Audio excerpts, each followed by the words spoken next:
Hello students, welcome to my YouTube channel in the subject of AI for business. आज की इस video lecture में हम दो इम्पॉर्टेंट टॉपिक को कवर करने वाले हैं, AI in ethics and bias in AI. ये दो इम्पॉर्टेंट टॉपिक है एग्जाम पॉइंट ऑफ व्यू से, तो वीडियो को एंड तक ज़रूर देखिएगा। और अगर आप पहली बार चैनल पर आए हैं तो ज़रूर से सब्सक्राइब कर लीजिएगा। इससे पहले इंट्रोडक्शन पार्ट आपने अगर नहीं देखा है, वो ये आप आई बटन में जाके या फिर प्लेलिस्ट में मैंने प्लेलिस्ट बनाई हुई है पूरी एआई फॉर बिजनेस की, तो वहाँ पे जाकर आप ज़रूर से चेक कर लीजिएगा। आप ये सभी वीडियो एक सीक्वेंस में देखेंगे तो आपको सब अच्छे से समझ आ जाएगा। तो आइए स्टार्ट करते हैं। फर्स्ट थोड़ा इंट्रोडक्शन देख लेते हैं कि एआई इन एथिक्स से हम क्या समझ रहे हैं। As AI technologies become increasingly integrated into various aspects of the society, ensuring that they are developed and used ethically becomes essential to ensure fairness, transparency and accountability. ठीक है, ये जहाँ जहाँ एथिक्स की बात आती है तो वहाँ पे ये तीन टर्म्स तो आपको देखने को मिलेंगे ही। ठीक है, फेयरनेस से हम क्या समझ रहे हैं, ट्रांसपेरेंसी से क्या समझ रहे हैं, और अकाउंटेबिलिटी से हम क्या समझ रहे हैं वो आगे इन डिटेल हम देखेंगे। इन शॉर्ट आप ये समझिए कि एथिक्स की बात आ रही है, वहाँ पे एआई की एथिक्स की बात आ रही है, तो वहाँ पे हमने क्या इंश्योर करना है कि हमें सोसाइटी के वेलफेयर के लिए हमने एआई को इंट्रोड्यूस करा है as a integrate part of the society. तो वहाँ पे हमें इन तीन चीज़ों को हमें इस्तेमाल करके एआई का इस्तेमाल करना है, जहाँ पे फेयरनेस आ गई, ट्रांसपेरेंसी आ गई। हम जो भी डेटा यूज़ करेंगे वो ट्रांसपेरेंट वे में करेंगे, और अगर उस डेटा से किसी भी तरह से किसी को नुकसान हो रहा है, ठीक है, तो उसके लिए वो डेटाबेस वो अकाउंटेबिलिटी होगी, मतलब कि क्या वो आंसरेबिलिटी उसकी होगी। एंड फेयरनेस मतलब जो भी चीज़ें हैं हमें ट्रू एंड फेयर व्यू में उसको डिस्क्लोज करनी है। तो आइए स्टार्ट करते हैं। AI in ethics. AI ethics refer to the set of principles and guidelines that govern design, development, and use of artificial intelligence technologies to ensure they are aligned with the societal values, respect human rights, and promote fairness. AI इस्तेमाल करते हुए हमने इन तीन चीज़ों को एक align, एक proper way में हमें मेंटेन करके चलना है, जहाँ पे हम इस तरह से एआई को इंट्रोड्यूस करें कि जहाँ पे सोसाइटल वैल्यूज़ भी मेंटेन रहे और ह्यूमन राइट्स का भी प्रॉपर रिस्पेक्ट रहे एंड प्रमोट द फेयरनेस। ठीक है, इन तीनों चीज़ों को अलाइन करके हमने एआई का इस्तेमाल करना है, तभी हम उस एआई का प्रॉपर इस्तेमाल कर पाएंगे। ठीक है, 100% इस्तेमाल उसका कर पाएंगे। सम की इश्यूज़ इन एआई एथिक्स इंक्लूड्स। कौन कौन से इश्यूज़ हमें एआई एथिक्स मतलब एआई का इस्तेमाल करते हुए हमें कौन कौन से इश्यूज़ हमें देखने को मिल सकते हैं। तो फर्स्ट है, हमें कौन सी चीज़ें हो सकती है, फेयरनेस एंड नॉन डिस्क्रिमिनेशन। तो AI system must be design to treat all individuals fair, avoid the discriminatory outcomes. ठीक है, किसी के लिए भी पक्षपात नहीं रखना है, वो किसी भी जेंडर से बिलोंग कर रहा हो, किसी भी नाती जाति से बिलोंग कर रहा हो, ethical group over the another. ठीक है, यहाँ पे हमें यही समझना है कि वहाँ पे कोई जेंडर नहीं देखना है, वो किस कास्ट से बिलोंग कर रहा है वो नहीं देखना है, हमें वही देखना है कि वो एक ह्यूमन है, एक इंसान है, उसको उसी की तरह उसको ट्रीट करना है। एआई का मेन यही है काम कि फेयरनेस एंड नॉन डिस्क्रिमिनेशन। फिर सेकंड है transparency and accountability. AI systems should be transparent in their decision making process.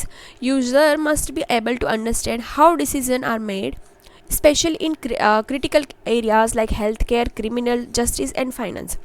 ठीक है, अगर हम एआई का इस्तेमाल इन तीन जगह पे स्पेशली कर रहे हैं, जहाँ पे हेल्थ केयर की बात आ गई, क्रिमिनल जस्टिस की बात आ गई या फिर फाइनेंस की बात आ गई, तो हमें पता होना चाहिए कि एआई किस बेसिस पर उस चीज़ के लिए हमें कंक्लूजन दे रहा है, किस चीज़ के लिए हमें डिसीजन ले रहा है, किस बेसिस पे ले रहा है। ठीक है, हमने बहुत सारे ऐप्स देखे हैं जहाँ पे हेल्थ केयर से रिलेटेड भी हमें एडवाइस दे रहे हैं। ठीक है, आप डॉक्टर के पास मत जाइए, आप अपना जो भी सिम्टम्स है वहाँ पे आप डालिए और आपको आउटपुट मिल जाएगा कि आपको कौन सी बीमारी है। ठीक है, तो वो कौन से बेसिस पर उसने ये आउटकम हमें निकाल के दिया वो हमें पता होना चाहिए। फाइनेंस से रिलेटेड अगर हम कोई एडवाइस दे रहे हैं कि मेरे पैसे इतने पैसे हैं और मुझे अभी 5 साल के लिए वो पैसे नहीं चाहिए, तो मैं कहाँ पे क्या कैसे इन्वेस्ट करूँ कि मुझे फ़ायदा होगा, तो इस टाइप के कोई डिसीज़न हमने लेने हैं। या फिर क्रिमिनल जस्टिस के भी डिसीज़न हो सकते हैं। ठीक है, कि ये केसेस पे मेरे पे ये केस चल रहा है, तो इसका जो मतलब इसका जो रिज़ल्ट होगा वो मेरे फेवर में होगा या नहीं होगा, तो उस टाइप के जो हम एडवाइस ले रहे हैं उसके, तो वो जो डिसीजन हमें लास्ट में एज ए कंक्लूजन के तौर पे एआई हमें दे रहा है, तो वो किस बेसिस पे दे रहा है, तो वो भी ट्रांसपेरेंट एंड अकाउंटेबिलिटी में होने चाहिए। If an AI makes the harmful और इनकरेक्ट डिसीजन, अगर इस डिसीजन में कुछ कमी आ रही है, कोई इनकरेक्ट डिसीजन हो रहा है, there must be clear accountability and mechanism for the redressal should be in place.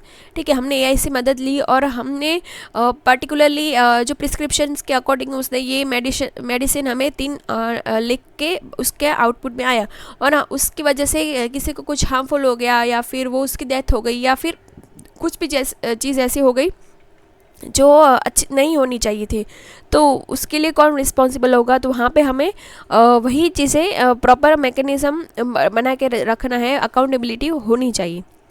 फिर थर्ड है privacy and data protection. AI system often rely on the large amount of personal data. It's essential that AI respects users' privacy, ensuring that the data is collected, processed and stored securely and only for the legitimate purpose.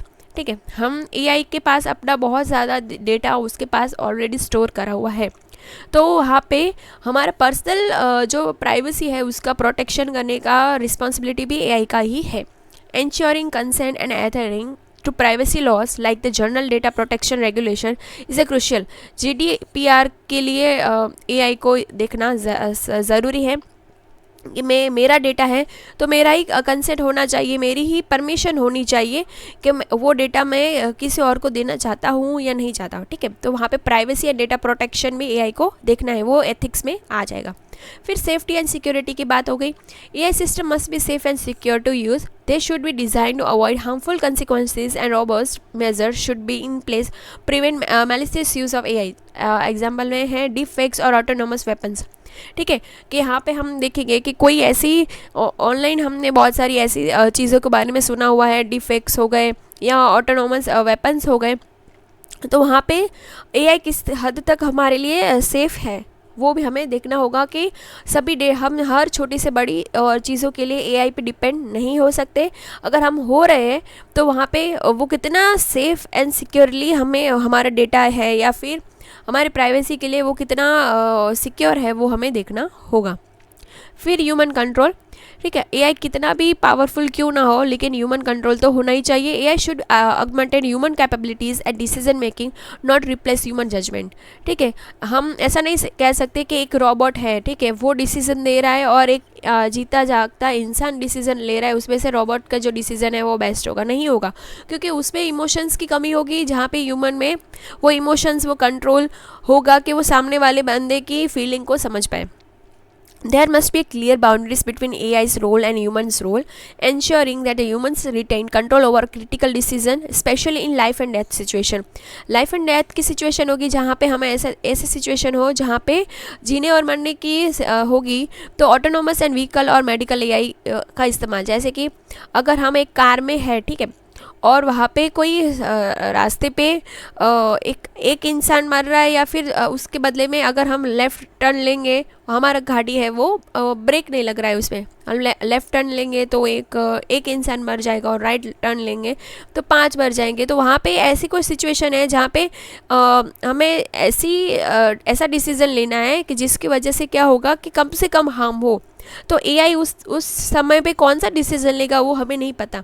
जबकि एक इंसान होगा तो वो ऐसा सोच सकता है कि अगर मैं लेफ़्ट टर्न लूँगा तो मे बी एक इंसान की डेथ हो रही है और मैं 5 लोगों को बचा रहा हूँ। ठीक है, हमें ऐसा नहीं हो, मतलब भगवान न करे ऐसी कोई सिचुएशन हो, लेकिन ऐसी सिचुएशन में हम ऐसा सोचेंगे कि एक पर्सन की डेथ वो 5 के बदले में ज़्यादा इम्पॉर्टेंट है। ठीक है, लेकिन वो एक बंदा एक परिवार का ही एकलौता बच्चा हो, ऐसा भी हो, तो वो सब चीज़ें ठीक है, वो सेकेंडरी मैटर है कि वो हम इतना डीप में नहीं जा रहे, वो एक डिबेट का टॉपिक हो जाता है।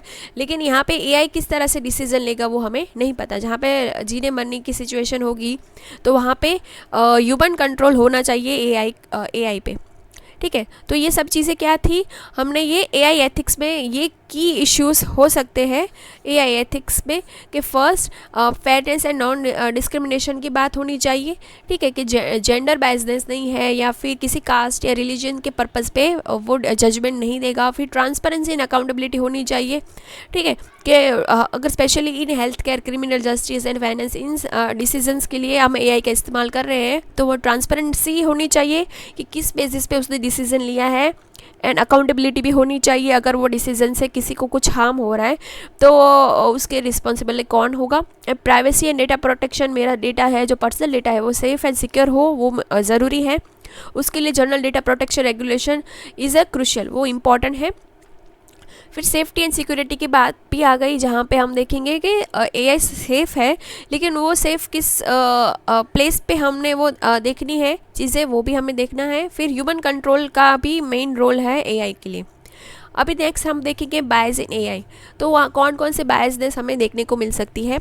Bias in AI refer to the unfair और discriminatory outcomes that arise from AI system due to the bias data, bias algorithm और बायस डिज़ाइन चॉइसेस। ठीक है, कहाँ पे एआई देखो, हमने आगे देखा एआई के लिए कोई भी चीज़ें बायसनेस नहीं है। ठीक है, उसके लिए सभी जेंडर, सभी रिलीजन, सभी सेम है। ऐसा नहीं है कि मेल उस पर कुछ सर्च करेगा और अलग आउटपुट देगा, फीमेल करेगी तो अलग आउट, नहीं, ऐसा नहीं होता। ठीक है, वो हम कौन सा डेटा के लिए कोई बायसनेस हो सकती है, एल्गोरिदम बायसनेस हो सकती है, या फिर कौन सी हम डिज़ाइन चॉइस कर रहे हैं उसके अकॉर्डिंग में बायसनेस हो सकती है, तो वो हम इन डिटेल देखेंगे। फिर फर्स्ट है डेटा बायस। डेटा बायस कैसे हो सकता है। AI system learn from data and if the data use to train this system is bias the AI can perpetual to even amplify that bias. हमने डेटा ही wrong डाला हुआ है। ठीक है, हमें ऐसा डेटा ही डाला हुआ है कि अगर कोई मेल सर्च करेगा तो उसको ये आउटपुट मिलेगा और फीमेल करेगी तो ये आउटपुट मिलेगा, तो डेटा बायसनेस हो जाएगी। If a facial recognize system is trained primarily on the image of the white people, it may perform poorly for the people of colour leading to unequal outcomes. ठीक है, अगर वो data ऐसा होगा कि सिर्फ जो फेयर पीपल है, ठीक है, उन पे ही वो चीज़ें फेशियल जो हमने देखते हैं ना मोबाइल में, जो है कि फेस रिकॉग्नाइजेशन हो रहा है, तो वहाँ पे अगर ऐसा हो कि सिर्फ जो अगर ये नीले आंखें वाले लोग ही उसको स्कैन करेंगे तो ही उसका प्रॉपर होगा, या फिर एक्सेट्रा चीज़ें। ठीक है, तो वहाँ पे वो डेटाबेस में ही अगर हमने कोई बायसनेस रखी हुई है तो उसका आउटपुट भी इस तरह से ही होगा। For example, a hiring algorithm trained on historical data might favor male candidate if the past hiring decisions were based towards male. This perpetuates gender inequalities. ठीक है, हमने अगर उस डेटा में ऐसा ही डाला हुआ है कि जो कैंडिडेट मैन होंगे उनके अकॉर्डिंग ही हिस्टोरिकल डेटा हमने चाहिए, तो फीमेल ऑटोमेटिकली उसमें कट हो जाएंगी। ठीक है, तो वो जेंडर इनइक्वालिटी हमें देखने को मिलेगी जो डेटा बायस से रिलेटेड है। हमने स्टार्टिंग में ही उसको इस तरह से ऐड करा हुआ है, तो उसका आउटपुट भी रॉन्ग ही आएगा। फिर नेक्स्ट है एल्गोरिदम बायस, जहाँ पे even when data is free from bias, the algorithm used to process and analyze that may introduce bias there. This can happen due to the design choice. हम कौन सी design choose करें उसके according ही algorithm बायस देखने को मिलेगा, made by the developer. जो main developer है अगर वो डिज़ाइन चॉइस में कुछ मिस्टेक कर रहा है, such as the feature are prioritize और how to algorithm process certain inputs. ठीक है, प्रायोरिटाइज के बेसिस पे अगर डेवलपर ने कुछ चीज़ को डिज़ाइन करा हुआ है तो उसका रिजल्ट भी उसके अकॉर्डिंग ही आएगा। जैसे कि in the criminal justice system predictive policies tool में disappropriately targeted certain neighbourhood based on the historical crime data which could reflect biased policing practices.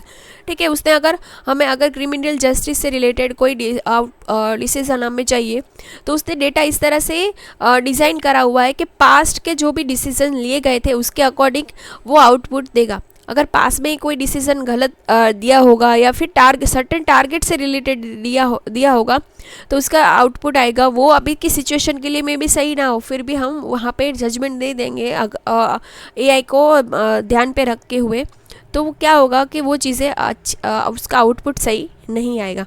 Historical basis पे हमने वहाँ पे जजमेंट दी तो। फिर है selection bias. Bias can also arise when certain groups और outcomes are unrepresented और over presented in training data. If certain demographic groups are excluded or poorly represented, AI system may not generalize well to those groups. ठीक है, for example health data use training AI में unpresented certain racial of the ethical group leading to health recommendations that does not work as for the people.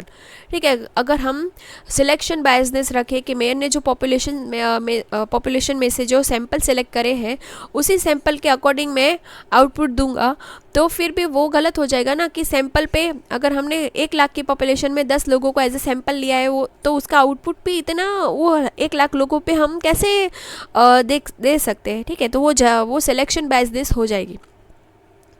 ठीक है। फिर है implicit bias. Developers' own unconscious bias can influence the design of AI system. This bias can shape how AI systems are programmed, how data is interpreted, and how the outcomes are evaluated. Developers की जो खुद की जो unconscious biasness है, उसको नहीं पता होगा कि मैंने ये जो डिसीजन लिया है वो बायसनेस के फॉर्म पे दिया है। ठीक है, उसके माइंड में ऐसा नहीं होगा कि मैं यहाँ पे कोई जेंडर बायसनेस करूँ या ये करूँ, लेकिन फिर भी कुछ ऐसी चीज़ें होती हैं कि डेटा इस तरह से इंटरप्रेट किया जाता है, या फिर आउटकम हमें ये बेसिस पे चाहिए।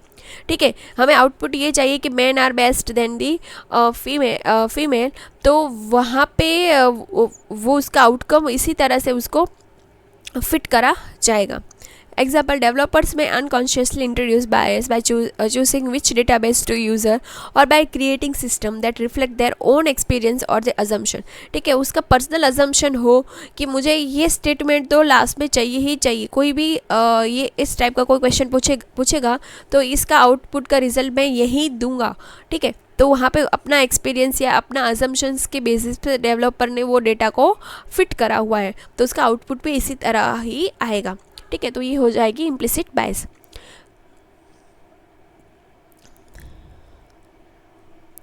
ठीक है, तो आज की वीडियो में इतना ही देखते हैं। नेक्स्ट वीडियो में हम इम्पैक्ट ऑफ एआई बायस को भी हम इन डिटेल अच्छे से कवर करेंगे। Thanks for watching.